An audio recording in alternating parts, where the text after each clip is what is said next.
Yellow Benz நேயர்களுக்கு வணக்கம். நான் உங்கள் அக்ஷயா திருஞான சம்பந்தம். நான் உங்கள் ஹரிகரன். போலாமா? போலாம். ஸோ நம்ம இந்த ஷோவில் உள்ளூர் சினிமாவில் ஆரம்பித்து உலக சினிமா வரைக்கும் ஒரு அலசி சினிமாவில் என்ன நடக்குது அப்படின்ற அப்டேட்டை டெய்லியுமே கொடுத்துட்ருக்கோம். அந்த விதத்தில் இன்னைக்கு என்னென்னலாம் நடந்திருக்கு, யார் என்ன பண்ணியிருக்கா, யார் எங்கே போயிருக்கா வந்திருக்கா அப்படின்ற எல்லா அப்டேட்டையுமே இந்த வீடியோவில் பார்க்க போகிறோம். வாங்க வீடியோக்குள்ளே போயிடலாம். யார் வீட்டில் என்ன சாப்பாடு கேட்குறீங்கன்னு பார்க்குறது அவ்வளோ சந்தோஷம். சாப்பாடு மட்டும் இல்லைங்க, நம்ம நாட்டுக்கு தேவையான எவ்வளோ விஷயங்களை கொண்டு வரோம். நீங்கள் சாப்பாடுன்ட்டு என்ன பண்ணுறது? சரி சரி போகலாம். ஷோக்குள்ளே போயிடலாமா? போயிடலாம். இது ரீலி இல்லை, ரியல் நான் தான் ரீலு. போகலாம். வாங்க, யார் ரீல் எது ரியல்னு உள்ளே போய் பார்த்துடலாம்.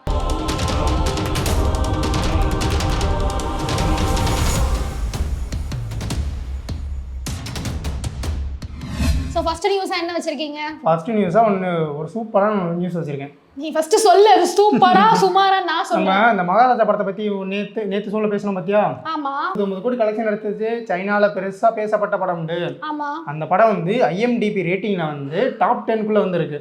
டாப் 10க்குள்ள? ஆமாம். அதனால என்ன, இந்த IMDb சைட்லேருந்து என்ன பண்ணியிருக்காங்கன்னா, டேரக்டருக்கு வந்து ஒரு அவார்டு ஒன்று கிஃப்ட் பண்ணியிருக்காங்க. அது பார்க்க ஏதோ பொம்மை மாதிரி இருக்கு. ஆனால் அவரும் அதை எடுத்து போட்டு எனக்கு ஒரு பெருமையாக இருக்குது, இந்த மாதிரி கிஃப்ட் வாங்கியிருக்கேன் அப்படின்னு சொல்லிட்டு பெருமையாக பேசிக்கிறாரு. நினச்சே பார்த்துருக்க மாட்டாங்கல்ல. மகாராஜா படம் 150 கோடி அடித்ததாகட்டும், சைனாவில் ரிலீஸ் ஆனதாகட்டும், IMDbல டாப் 10க்குள்ளே வந்தது. ஆமாம், ஏன்னா விஜேஎஸோட 50வது படம். எனக்கு தெரிஞ்சு பெருசாக எந்த ஹீரோவோட 50வது படமும் இந்த அளவுக்கு ஒரு ரீச்சு, உலக அளவில் பேச வைக்கக்கூடிய ஒரு படமாக இருந்திருக்காதுன்னு நினைக்கிறேன். ஸோ அந்த அளவில் நம்ம மக்கள் செல்வனுக்கு வந்து அதில் மிகப்பெரிய பங்கு இருக்குது. அது மட்டும் இல்லாமல் அந்த படம் ரிலீஸ் ஆன புதுசில் ஏதோ சின்ன லோ பட்ஜெட் படமாக இருக்குது, டைரக்டரும் கூட பெருசாக அந்தளவுக்கு வெளியே தெரியாத டைரக்டர் அப்படி இப்படின்னு சொல்லிட்டு பல பேர் சொன்னாங்க. இருந்தாலும் அதை சொல்லுவாங்கல்ல, நான் பேச மாட்டேன், என் செயல் தான் பேசும் அப்படின்னு சொல்லிட்டு அவருடைய படம் என்ன தெரியுமா வரும், ஒரு நியூஸில் கேள்விப்பட்டியா, குள்ளநடிகை நினச்சி இதில் ஒரு மீம் டென்டேட்டில் வந்து பூனை நினச்சி புளியை வளர்த்துட்டாருங்க. அந்த மாதிரி கரெக்டு. ஆளை பார்த்து இடம் போடாதீங்கன்னு சொல்லாமல் சொல்லி காமிச்சிட்டா டேரக்டர். கரெக்ட். அடுத்து இப்போ ரீசெண்டாக வந்து IMDb டாப் 10 படம் தானே அது. ஆனால் இதுக்கு முன்னாடி ஒரு படம் வந்து உள்ளே வந்திருக்கு, ஜெய்பீம் படம் உள்ளே வந்திருக்கு தெரியுமா? டாப் 10க்குள்ள டாப் 3லயே வந்திருக்கு அந்த படம், ஜெய்பீம். ஆமாம் ஆமாம். இப்போ நம்ம மகாராஜா பற்றி பேசியிருந்தோம், எதுக்கு சம்மந்தமே இல்லாமல் ஜெய்பீம் இதுக்குள்ளே கனெக்ட் பண்ணுறேன்? ஜெய்பீமோட ஹீரோ யாரு? சூர்யா. அவரோட கடைசி படம் இப்போ என்ன படம்? கங்கா கங்கா கங்குவா. அந்த படத்தில் ஒரு ஹிடன் டீட்டெயில் நான் ஒன்று கண்டுபிடிச்சிருக்கேன். அந்த படத்துல அப்படி என்னடா ஹிடன் டீடைல்? இந்த தேவார படம் வந்துச்சா? ஆமா, வந்துச்சு. அந்த தேவார படத்துல இந்த சுட்டமல்லின்னு ஒரு பாட்டு இருக்குமா, ரொமான்டிக் சாங். ஆமா, பீச்ல கூட 2 பேரும் ஆடிட்டு இருப்பாங்க. அந்த பாட்டு எடுத்த லொகேஷன்லயே தான் கங்கோவா படத்தோட ஒரு லொகேஷன் எடுத்திருக்காங்க. இல்ல சைனாக்காரன் எதையோ கண்டுபிடிக்கிறா, நான் எதை கண்டுபிடிச்சு வந்து சொல்லுங்க. இதுதான் ஒரு கண்டுபிடிப்பு. அங்க போய் எடுத்திருக்காங்க. அது எங்கன்னு பார்த்தா தாய்லாந்துல இருக்கக்கூடிய ஒரு ஐலாண்ட்ல இந்த பாட்டும் அதுல ஒரு சீனும் எடுத்திருக்காங்க. இது வந்து ஹிடன் டீடைல் நீ தேடி கண்டுபிடிச்ச. ஏன்னா நம்ம தாய்லாந்தை போட்டு தாளிச்சிட்டு இருக்கோம் பாத்தியா, நம்ம ப்ரீவியஸா எவ்வளவு வீடியோ போட்டிருக்கோம், நம்ம சேனல்ல கூட இருக்கு. அதனால நான் ஒரு கண்டுபிடிச்சேன் நானு. எப்பாடே உலகமாக கண்டுபிடிப்படா சாமி. விடு அடுத்த கண்டுபிடிப்பு போலாமா? போலாம். நீ இந்த மெய்யலன் படம் பார்த்திருக்கியா? பார்த்துருக்கியாவா? சரி, அந்த படம் வந்து பல பேர் வந்து ரொம்ப ஸ்லோவா போகுது அப்படி இப்படின்னு பல விமர்சனம் வச்சாலும் ஊர்ல இருந்து எல்லாத்தையும் விட்டுட்டு போன நிறைய பேருக்கு அந்த படம் ரொம்ப கனெக்ட் ஆகும். அதுவும் நான் தஞ்சாவூரை சுத்தி தஞ்சாவூரை சுத்தி பல ஊரெல்லாம் காட்டும் போது டேய் நம்ம இங்கதான் போயிருக்கோமே, நம்ம இங்கெல்லாம் விளையாடி இருக்கோமே அப்படின்ற ஒரு ஃபீல் தான் எனக்கு கொடுத்துச்சு. ஸோ அதை பார்த்து நிறைய பேருக்கும் அந்த ஒரு ஃபீல் கண்டிப்பா அந்த படம். நிறைய பேர் வந்து இந்த படத்தை தேட்டர்ல மிஸ் பண்ணிட்டாங்க, எல்லாம் OTT வந்தவங்க பார்க்க ஆரம்பிச்சாங்க. அதுவும் நான் தீபாவளிக்கு ஊருக்கு போறேன், சரியா? ஊருக்கு போறேன், நான் பஸ்ல படம் பார்த்துட்டு போறேன். நான் மட்டும் தான் படம் பார்க்குறேன்னு பார்த்தா எட்டி பார்த்தா எல்லாருமே படம் பார்க்குறாங்க. அது மெய்யலன் படம்.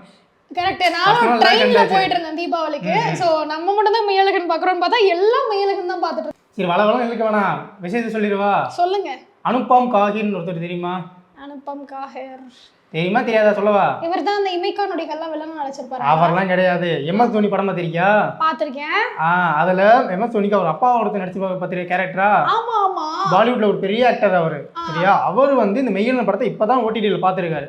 பார்த்துட்டு படம் நல்லா இருக்கு, எனக்கு எமோஷனலா கனெக்ட் ஆகுது அப்படின்னு சொல்லிட்டு புகழ்ந்து தள்ளிட்டாரு. அது மட்டும் இல்லாம இந்த சென்னையில வந்து 22வது வருஷத்துக்குரிய இன்டர்நேஷனல் ஃபிலிம் ஃபெஸ்டிவல் நடக்க போகுது. 12ஆம் தேதியிலிருந்து 19ஆம் தேதி நடக்குது. ஓகே. அந்த இன்டர்நேஷனல் ஃபிலிம் ஃபெஸ்டிவலுக்கு இந்த மெய்யலன் படம் செலக்ட் ஆயிருக்கு. எனக்கு முன்னாடியே தெரியும். ஆமா, ஸ்கிரீனிங்காக செலக்ட் ஆயிருக்கு. முன்னாடியே தெரிஞ்சதுதான்.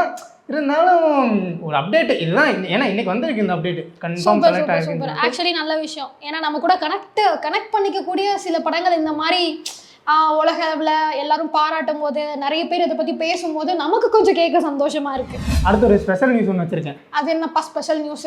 நம்ம இந்த பொதுவாக கிராமத்து படம் சொன்னாலே பாலா படம்லாம் எல்லாருக்குமே ஞாபகம் வரும். கிராமத்து படம்னாடா பாலா படம் ஞாபகம் வரும். ஒரு படத்தை பார்த்துட்டு என்னடா இறக்கமே இல்லாம படம் எடுத்திருக்காங்கடான்னு கதறிக்கவே இல்லாம இல்ல, யதார்த்தமான நடிப்புக்கும் உண்மையான நடிப்புக்கும் வித்தியாசம் தெரியும்னா பாலா படம் பார்க்கணும்னு சொல்லி சொல்லுவாங்க. இல்ல நான் கதையை சொன்னேன். அவங்க வந்து இந்த கதைக்கு 100% ஒரு ஜஸ்டிஸ் கொடுத்துருக்காங்கன்னு சொல்லுவாங்கல்ல, அந்த மாதிரி இருக்கும் பாலாவுடைய படம். ஸோ பார்க்கும்போது நமக்கெல்லாம் அழகாக வந்துருச்சு. அந்த மனசு எப்படி நடிச்சிருக்கான் பாருங்க அப்படின்னு சொல்ற அளவுக்கு அவ்வளோ. ஏன்னா அதுக்கு முன்னாடி அவர் கிளாஸ் எடுப்பாரு. ஆமா, அது உட்காந்து பாடம் எடுக்க மாட்டாரு, டைரக்டா பிராக்டிகல் கிளாஸ் தான். உட்காந்து பாடம் எடுத்துருக்க மாதிரி அடிச்சே வெளுத்துருவாரு. ஏன்னா இப்போ அவரோட வணங்கானு படம் வருது பத்தியா? ஆமா, அதோட 25வது படமா? ஆமா. அதாவது இன்னைக்கு டேட் படி பார்த்தேன்னா அவர் இந்த சினிமா இண்டஸ்ட்ரிக்குள்ள வந்து 25 வருஷம் ஆகுது. எப்பா 25 வருஷத்துல ஒரு மனுஷன் 25 படம் தான் எடுத்திருக்காரு. அது என்ன பண்ண முடியும்? அதுக்கு என்ன பண்ண முடியும்? ப்ரொடியூசர் கிடைச்சிருக்கலாம், கிடைக்காமல இருந்துக்கலாம். அவருக்கு வந்து கதைகள் எழுத கொஞ்சம் டைமாக இருக்கலாம், என்னமோ ஒன்று. ஆனால் 25 படம் எடுத்திருக்காரு. முதல் படம் என்ன படம் ஞாபகம் இருக்கா உனக்கு? அதை எப்படி மறக்க முடியும்? அவன் வச்சிருக்கியா? சொல்லு, என்ன படம்? அந்த படத்துல தானே நம்ம விக்ரமுக்கு சியான்னு ஒரு பேரே வந்துச்சு. சேது படம். ஏன்னா ஊரில் ஹேர் கட் பண்ணும்போது ஒரு ஒட்டையை வெட்டிடுவாங்க, அதாவது டப்பா வச்சு வெட்டுற மாதிரி வெட்டிடுவாங்க. வெட்டினோடனே யாரா அவன் சேது விற்கிற மாதிரியே இருக்கான், சேது விற்கிற மாதிரி இருக்கான்னு கிண்டல் பண்ணுவாங்க. ஏன்னா இந்த படம் வந்து அப்படி ஒரு தாக்கத்தை ஏற்படுச்சு ஹேர் கட்டுக்காக. ஹேர் கட்டுக்குன்னு இல்லை, பொதுவாகவே ஒரு இம்பாக்ட் ஏற்படுத்துச்சுன்னே சொல்லலாம் இந்த படம் பார்க்குறவங்க மத்தியில். அப்படி ஒரு இம்பாக்ட் இந்த படத்துக்கு அப்புறம் தான் விக்ரம் அவர்கள் இப்படியெல்லாம் நடிப்பாங்களா அப்படின்ட்டு வெளியே பேச வச்சதே இந்த படம் தான். ஸோ பாலா அவர்கள் வந்து விக்ரம் அவர்கள் மட்டும் இல்லை, பல ஹீரோஸை வந்து இவங்களுக்குள்ள ஒன்று இருக்கு, அவங்களுக்கு உள்ள இருக்கக்கூடிய அந்த நடிப்பு திறமையை வெளியே கொண்டு வரதுக்கு அவ்வளோ ஒரு போராடி இருப்பாரு. யதார்த்தமாக கொண்டு வந்திருப்பாரு எல்லாத்தையுமே. கண்டிப்பாக பாலாக்கு நம்ம கிரீஸ் கொடுத்தே ஆகணும். 25 இயர்ஸ் ஆஃப் பாலா. ஆமாம், தமிழ் சினிமா மறக்க முடியாத ஒரு இயக்குனர்ல பாலாவும் கண்டிப்பாக இருப்பாரு. ஸோ அடுத்து இந்த நம்ம தமிழ் சினிமாவில் வந்து ஒரு ஹீரோ மொதல் படம் நடிக்கிறார், பயங்கரமான கான்ட்ரவர்சி உள்ளாகிறாரு. அவர் நடிப்பு சரியில்லை, அவர் ஆக்டிங் சரியில்லை. ஏன்னா அவர் வந்து ஃபேஸ் வந்து சர்ஜன் பண்ணவர். கெஸ் பண்ண முடியுமா? சரி, இன்னும் 2 க்ளூ கொடுத்தாரு. இன்னும் க்ளூ கொடு. இவர் வந்து துணிக்கடைலாம் வச்சிருக்காரு. துணிக்கடையில பெஸ்ட் நம்ம அண்ணாச்சி தி லெஜெண்ட். அவர் பேர் என்ன? சரவணாவா? தி லெஜெண்ட் சரவணா தானே அப்படின்னு சொன்னாதான் எல்லாருக்குமே தெரியும். சரி, எனக்கு பேர் மறந்து போச்சு. அவரோட படம் வந்து இப்போ ஃபாரின்ல நடந்துட்டு இருக்கு. அண்ணாச்சியோட 2வது படம். என்ன 2வது படம்னா லெஜெண்ட் 2ல நினைச்சிடாத. படத்துக்கு இன்னும் பேர் வைக்கல, சரியா? பேர் வைக்கல. ஆனால் அவரோட கெட்டப்லாம் பார்த்தீங்கன்னா ஏதோ கையில் கன்னெல்லாம் வச்சு போலீஸ் ஆஃபீஸர் மாதிரி இருக்காரு. படத்துல ஏதோ ஒண்ணு இருக்கு. என்ன இருக்கு? அதாவது சிங்கம் 3 மாதிரி ஏதாவது ட்ரை பண்ணுவாரு போல, பார்க்கலாம். யார் அந்த படத்தோட டைரக்டர்? RS துரை செந்தில்குமார். ஓ, இந்த கருடன் காக்கி சட்டையெல்லாம் எடுத்தாரு அவரேதான். ஆக்சுவலி இவர் படம் எடுக்கிறதுக்கு முன்னாடி வரைக்கும் சிவகார்த்திகேயனா ஒரு என்டர்டைன்மெண்டான ஆக்டர் அப்படின்ற ஒரு பேர் இருந்துச்சு. ஆமா, எதிர்நீச்சல் கொண்டு வந்தாரு அவரை. காக்கி சட்டை படத்துல தான் சிவகார்த்திகேயன் ஒரு ஆக்ஷன் ஹீரோவா கொண்டு வந்திருப்பாரு. சூரியமே பார்த்தீங்கன்னா அதுக்கு முன்னாடி ஒரு காமெடியனா தான் இருந்திருப்பாரு. ஸோ கருடன் படத்துல மாறுபட்ட ஒரு சூரிய பார்த்தோம். அதே மாதிரி நம்ம லெஜெண்டையும் ஒரு மாறுபட்ட ஒரு கேரக்டரா கண்டிப்பா எடுத்திருப்பாருன்னு நம்பலாம். அவர் கெட்டப்லாம் பார்த்தேன்னா இந்த கெத்து படத்துல சத்யராஜ் இருப்பார் பத்தியா? கெத்து படத்துல சத்யராஜா? ஐயா, நம்ம டெபுட்டி சிஎம் கெத்து படம் பார்த்திருக்கியா இல்லையா? சீனு போடல. நீ கெத்துனோனே பொட்டு வச்ச தங்க கூட அதுதான் கனெக்ட் ஆகுது. அந்த கெத்து தான் கனெக்ட் ஆகுது. சரி, இப்படி மறந்துருப்பீங்க. அந்த படம் தான் சத்யராஜ் இருப்பாரு. எப்படின்னா ஒரு நல்ல லுக், ஒரு ஃபார்மலான லுக்ல ஒரு வில்லன் மாதிரியே இருப்பாரு பார்க்க. ஆனால் நார்மலான அப்பா கேரக்டர் தான், ஆனால் ஒரு வில்லன் லுக்ல இருப்பாரு பார்க்க. அவர் லுக் மாதிரியே இருக்காருன்னு சொல்லிட்டு நெட்டிசன்லாம் கலாய்க்க ஆரம்பிக்கிறாங்க. அப்ப படத்துல ஏதோ ஒண்ணு இருக்கு, கண்டிப்பா எதிர்பார்க்கலாம். இந்த படத்துல ட்விஸ்ட் இருக்கு, கண்டிப்பா பார்க்கலாம் அவரோட அடுத்த படம் எப்படி இருக்குன்ட்டு.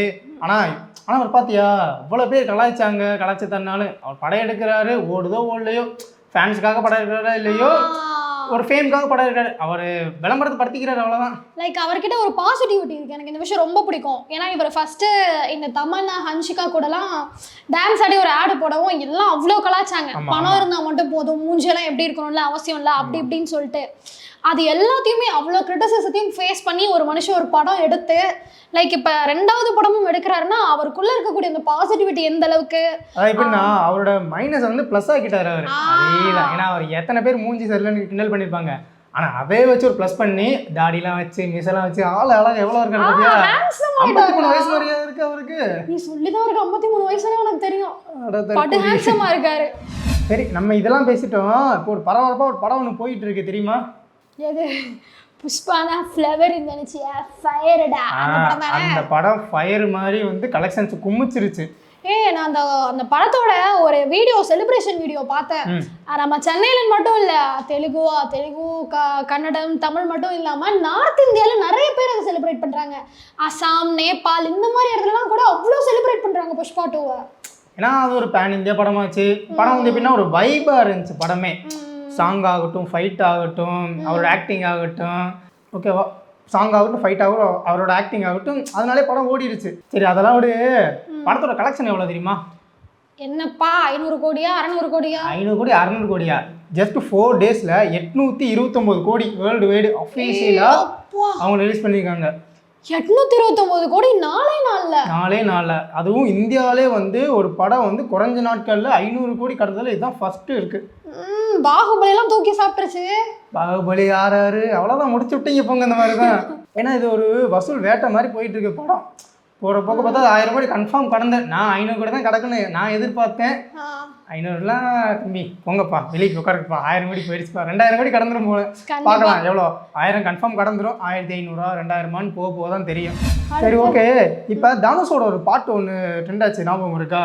இது கோல்டன் ஸ்பாரோ என் நெஞ்சில அதே பாட்டு. அந்த பாட்டு வந்து யூடியூப்ல 100 கோடி பேர் பார்த்துருக்காங்க. அதாவது 100 மில்லியன். இதுல இருந்து என்ன தெரியுது? எவ்வளவு பேர் வேலை வெட்டி இல்லாம அந்த பாட்டை பார்த்து ரீல்ஸ் பண்றதுக்கான்னு தெரியுது. ஆமா, கப்புள்ஸா அந்த பாட்டை கேட்டு ரீல்ஸ் பண்ணி பாட்டை ஹிட் ஆக்கி விட்டாங்க. 100 கோடி பேருக்கு மேல பார்த்துருக்காங்க. பரவாயில்ல. தனுஷோட டைரக்ஷன்ல அந்த நிலவுக்கு என் மேல் கோவம் அந்த படம் தானே? அதேதான் அந்த படமே தான். சரி, தனுஷை பத்தி சொல்றேன். தனுஷை பத்தி இன்னொன்னு சொல்லவா? என்னது? தனுஷ் ஹாலிவுட் போயிட்டாரு தெரியுமா?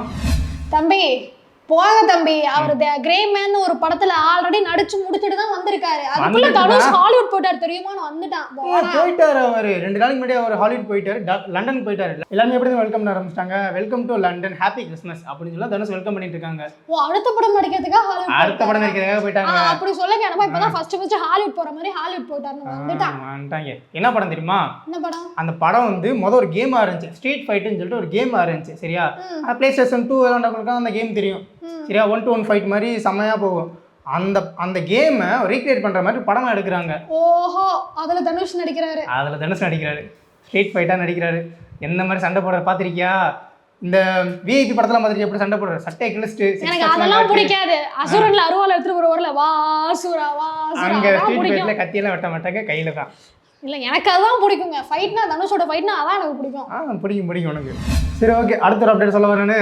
என்ன அப்டேட்? வெனம் படம் பாத்திருக்கியா? தியேட்டர்லயே வந்துருச்சு. பார்த்தேன். பாத்தியா? பார்க்கலையா? பார்க்கலன்னு சொல்லு. வெனம்ல ஒரு படம் வந்திருக்குன்றத பார்த்தேன், அவ்வளவுதான். வெனம் தி லாஸ்ட் டான்ஸ் சொல்லி படம் வந்துச்சு. சரியா? அந்த படம் ஒரு நிறைய கான்ட்ரவர்சி ஆகி ஓரளவு ஹிட் ஆகி படம் ஓடிச்சு. அந்த படம் வந்து இன்னைக்கு ஓடிடி ரிலீஸ் ஆயிருக்கு அமேசான் பிரைம்ல. தியேட்டர்ல மிஸ் பண்ணவங்களா சார் இதன் மூலமா என்ன சொல்ல வராரு? தியேட்டர்ல பார்க்காதவங்களா ஓடிடில வந்துருச்சு. வெனம்க்கு வந்து ஒரு பர்టిక్యులர் பெரிய ஃபேன், அதனால சொல்றேன். என்னோட ஆடியன்ஸ்க்காக நான் ஒரு இன்ஃபர்மேஷன் தரேன். நல்லா இருக்குங்க. இது நல்லா இருக்கு. உங்களுக்கு ஏதாவது தேவைனாலும் நீங்க சொல்லிக்கலாம். ஓகே. அதான் வெனம் வந்து ஓடிடியில் ரிலீஸ் ஆயிருக்கு. தியேட்டர்ல மிஸ் பண்ணவங்களாம் கண்டிப்பா ஓடிடியில் மிஸ் பண்ணாம பாருங்க. ஸோ இது வரைக்கும் என்ன நடந்துச்சு அப்படின்ற எல்லாத்தையுமே சொல்லிட்டோம். ஸோ நாளைக்கு இனிமேல் என்ன நடக்க போகுது அப்படின்ற எல்லாத்தையுமே நாளைக்கு நடக்கிறத பார்த்துட்டு சொல்றோம். Tata, bye bye. பாய்.